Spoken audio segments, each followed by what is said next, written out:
മനുഷ്യന്റെ സങ്കടങ്ങൾ കാരണം പാർശ്വവൽക്കരിക്കപ്പെട്ട പാവങ്ങളെ ഹൃദയത്തോട് ചേർത്ത് നിർത്തണം എന്ന മനോഹരമായ സന്ദേശമാണ് നൽകുന്നത്. അത് തന്നെയാണ് നമ്മുടെ രാജ്യത്തിൻ്റെയും ലോകത്തിൻ്റെയും സുന്നി പാരമ്പര്യം. അതൊരു സൂഫി പാരമ്പര്യമാണ്. നമ്മുടെ രാജ്യത്തേക്ക് കടന്നു വന്ന സൂഫി വര്യന്മാരുടെ സന്ദേശമാണ്.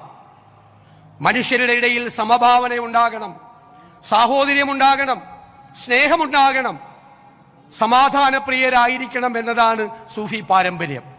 ആ സൂഫി പാരമ്പര്യത്തിൻ്റെ ലെഗസിയാണ്, അതിൻ്റെ പൈതൃകമാണ് അഭിവന്ദ്യനായ ഉസ്താദിൻ്റെ നേതൃത്വത്തിൽ നമ്മൾ മുന്നോട്ട് പോയിക്കൊണ്ടിരിക്കുന്നത്. സമസ്തയുടെ പൈതൃകമാണത്.